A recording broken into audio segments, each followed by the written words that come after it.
Assalamualaikum warahmatullahi wabarakatuh. Alhamdulillahirabbil alamin, hamda syakirin, hamda na'imin. Alladzi la ilaha illa anta subhanaka inni kuntu minadh dhalimin. Rabbi shrah li sadri wa yassir li amri wahlul 'uqdatam min lisani yafqahu qawli. Teman-teman yang dimuliakan oleh Allah Subhanahu wa taala, kita mengenal Khulafaur Rasyidin. Ada 4: Abu Bakar As-Siddiq, kemudian Umar ibn Khattab, Utsman bin Affan, dan juga terakhir Sayyidina Ali bin Abi Thalib karamallahu wajhah. Semua ini adalah pengganti Rasulullah, yang mana ketika Rasulullah sudah wafat, satu persatu menjadi khalifah fil ard, khalifah untuk memimpin umat Islam pada waktu itu. Teman-temanku semuanya, dari kekhalifahan tersebut, Khalifah Utsman bin Affan adalah khalifah yang paling dermawan.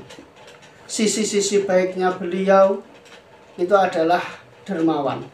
Bisa dibuktikan ketika Rasulullah waktu itu pengumuman, wahai kaum-kaumku, wahai umatku semuanya, hari ini kita akan berjihad. Silahkan, siapapun yang akan menyumbang akan kami terima. Datang satu sahabat, wahai Rasulullah, 25% hartaku untuk jihad. Ya, terima kasih sahabat. Kemudian datang lagi satu sahabat, ya Rasulullah, 50% hartaku untuk jihad. Ya, terima kasih sahabat. Datang lagi, Rasulullah, 75% hartaku aku tasarufkan untuk jihad. Ya, terima kasih sahabat. Semoga Allah memberikan keberkahan kepada kalian semuanya. Lalu terakhir datang Sayyidina Utsman, ya Rasulullah, mohon maaf Rasulullah, semua hartaku 100% akan aku tasarufkan untuk jihad fisabilillah. Terima kasih Sayyidina Utsman, semoga keberkahan selalu untukmu. Ini menandakan bahwa Sayyidina Utsman pada waktu Rasulullah masih hidup, itu Sayyidina Utsman adalah orang yang paling dermawan. Nah, kemudian kita akan masuk pada kekhalifahannya Sayyidina Utsman. Banyak perubahan, terutama perubahan pada waktu Sayyidina Utsman adalah diadakannya yaitu Rasm Utsmani, Al-Quran Rasm Utsmani. Waktu itu banyak Al-Quran yang sudah tersebar kemana-mana. Kemudian banyak yang datang kepada Sayyidina Utsman bahwa bacaannya seperti ini. Lalu kemudian datang dari negeri seberang, bacaannya seperti ini. Akhirnya dimusyawarahkan menjadi 7, yaitu kalau sekarang disebut dengan qiraatus sab'ah. Nah, ditulis lagi, akhirnya sekarang ini menjadi Al-Quran Rasm Utsmani. Ini adalah salah satu. Namun naasnya, wahai teman-temanku semuanya, Sayyidina Utsman ini pada akhir-akhir pemerintahannya ini banyak fitnah yang menimpa beliau. Ini sangat-sangat dramatis sekali ketika Sayyidina Utsman ini difitnah sebagai orang yang nepotisme. Kalau kita mengenal pada saat itu adalah KKN, korupsi, nepotisme. Nah, waktu itu Sayyidina Utsman difitnah nepotisme. Nepotisme itu adalah mengangkat keluarga atau saudara-saudaranya menjadi seorang pejabat tinggi. Nah, waktu itu kebetulan Muawiyah bin Abu Sufyan adalah orang yang sangat cerdas. Selain dia ikut berperang membela Rasulullah, membela agama Islam, Sayyidina Muawiyah bin Abu Sufyan ini adalah orang yang sangat cerdas dalam hal politik. Maka Sayyidina Utsman memilih Muawiyah ini memang sepantasnya karena kecerdasannya. Karena kapasitas Sayyid Muawiyah bin Abu Sufyan ini adalah sebagai politik sejati. Bukan karena apa? Bukan karena dia saudaranya, bukan karena keluarganya begitu. Tapi orang-orang menfitnah Sayyidina Utsman sebagai khalifah yang memulai mempraktekkan nepotisme. Banyak fitnah. Selain itu juga difitnah bahwa Sayyidina Utsman tidak bisa kerja. Bawaannya hanya mengurusi Al-Quran saja. Lalu kemudian pada akhir-akhir pemerintahannya, suatu hari Sayyidina Utsman ini bermimpi. Jadi biasanya Sayyidina Utsman itu kalau pagi itu bekerja mengurusi negara, kemudian kalau sebelum zuhur itu qailulah atau tidur qailulah. Tidur sebelum zuhur sampai zuhur itu namanya qailulah. Nah, waktu tidur qailulah tersebut Sayyidina Utsman bermimpi datangi Rasulullah, kemudian Rasulullah mengajaknya berbuka bersama. Waktu itu juga Sayyidina Utsman sedang berpuasa, karena Sayyidina Utsman ini adalah selain orang yang dermawan, juga beliaunya ini rajin berpuasa. Dia menceritakan kepada istrinya, wahai istriku, aku terbangun dan aku bahagia sekali karena aku bermimpi berbuka puasa dengan Rasulullah. Kemudian setelah sholat duhur, Sayyidina Utsman seperti biasa melakukan aktivitas. Kemudian kembali lagi sholat asar. Nah, setelah asar ini Sayyidina Utsman ini membaca Al-Quran. Kalau Sayyidina Utsman membaca Al-Quran, itu biasanya sampai menitik air matanya karena menghayati isi Al-Quran tersebut. Ternyata apa yang terjadi, teman-temanku. Jadi waktu itu para penfitnah yang tidak pro dengan Sayyidina Utsman ini telah mengirimkan tentara-tentara mereka sendiri, orang-orang bayaran, untuk mengepung rumah Sayyidina Utsman bin Affan.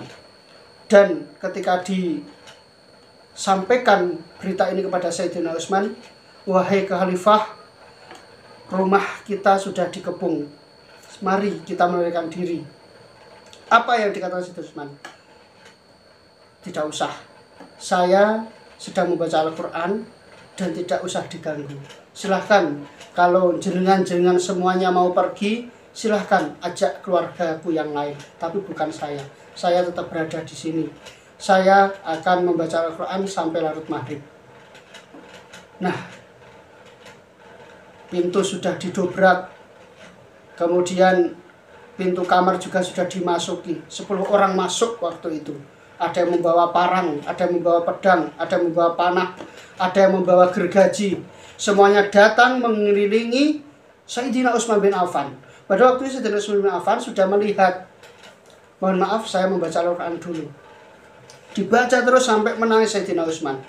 Kemudian 10 orang ini, mereka sudah punya jiwa-jiwa apa? Jiwa-jiwa pemberani. Karena apa? Karena sudah dibayar. Kalau tidak melakukan pembunuhan ini maka dia tidak dibayar. Maka dari itu 1-2 orang memberikan diri, kemudian berada di belakang Sayyidina Utsman. Harapannya ketika berada di belakang Sayyidina Utsman itu lari. Tapi ternyata tidak. Sayyidina Utsman tidak lari, tetap membaca Al-Quran. Ada satu isyarat dari temannya berkedip, itu tanda bahwa sudah siap untuk melakukan eksekusi.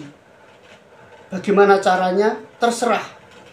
Yang di belakang ini sudah membawa gergaji, karena dia memang kebetulan bawa gergaji, bukan pedang, bukan yang lain.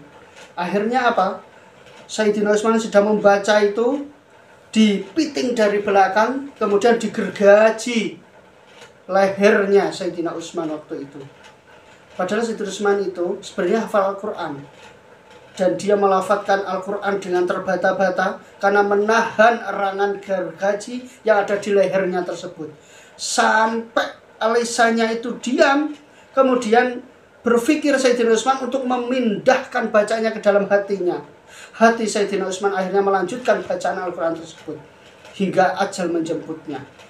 Jadi di Al-Quran yang ada di bawahnya itu bukan hanya linangan air mata, tapi juga darah mengucur di atas Al-Quran tersebut. Ternyata apa, teman-temanku? Apa yang terjadi di sebelum zuhur tadi ketika Sayyidina Utsman bermimpi berbuka bersama dengan Rasulullah, itu tandanya bahwa Rasulullah mengajak atau menjemput Sayyidina Utsman pada saat berbuka puasa.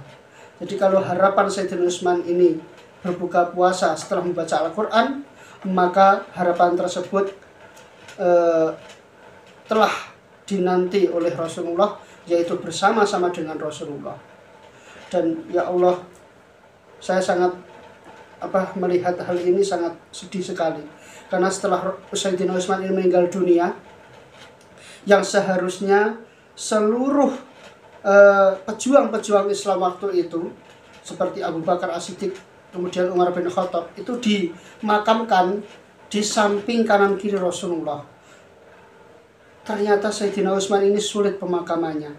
Di sini tidak diterima, di sini diusir, di sana diusir, di mana-mana diusir jenazahnya. Padahal jenazah Khalifah Utsman bin Affan ini adalah jenazah orang yang sangat mulia hatinya, tapi pada akhir hayatnya beliau difitnah di mana-mana.